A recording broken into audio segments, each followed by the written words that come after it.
To Operation Epic Fury now. There are a lot of questions and uncertainty about this operation and what comes next. Yeah, and joining us now live is Brad Bowman, director of the Center for Military and Political Power at the Foundation for Defense of Democracies. Sir, thank you so much for being with us here live.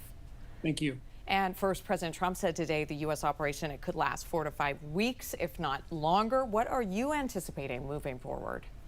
Yeah, I think it's important for Americans to understand the scope of what we're witnessing with Iran. In the first 24 hours, the U.S. Central Command said that U.S. forces had hit more than 1,000 different targets, 1,000. So if you're thinking back to the June 12-day war, that was one mission and 3 targets. We've hit 1,000 targets in the first 24 hours. So the objectives here, as stated by the president and reiterated by Secretary Hegseth and the chairman of the Joint Chiefs of Staff this morning, and again by Secretary of State Rubio as he was coming out of a briefing with senators on the Capitol Hill, was that we're really focused on their ballistic missiles because there was concern that Iran is sprinting to build more ballistic missiles so that they could create a conventional shield behind which they would advance their nuclear weapons program. And I'll end with this. If you look at the April war, they launched 120 ballistic missiles, April of 2024, and then October 200. And then in the June 12-day war, it was over 500. And now they surpassed that in less than 48 hours. So concerns about Iran's ballistic missile program are real. Mm-hmm. And we know today President Trump said this was our last best chance to strike to eliminate the threat posed by Iran. Of course, both countries were in the midst of talks. Why do you think the president decided to attack now? You know, I'm not a psychologist. I won't try to read his mind, but, you know, he warned the Iranian regime to not hurt the protesters. And then the regime proceeded to shrug and then murder them by the thousands. Some estimates are over 30,000.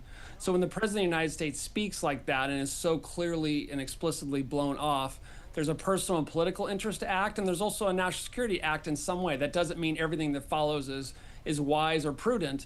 But when the American president speaks and then they proceed to murder Iranians by the thousands, he had to do something. He went into negotiations, tried to get a good deal, but the Iranian negotiators refused to negotiate in good faith and refused to relinquish their nuclear program. You know, Brad, we've already seen counterattacks. We've seen a ripple effect already through the region. Talk about the proxies Iran has and threats for sleeper cell activity.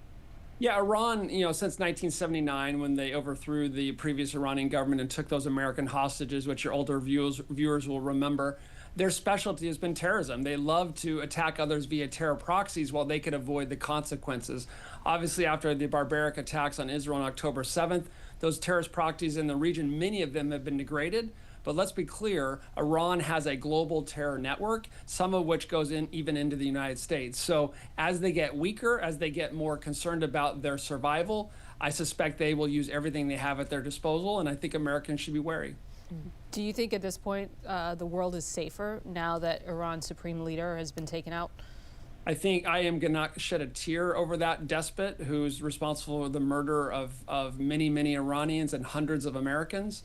I think we're in a period of danger here. The world will be much better off if the Iranian people finally have a government more interested in their welfare than the export of terrorism.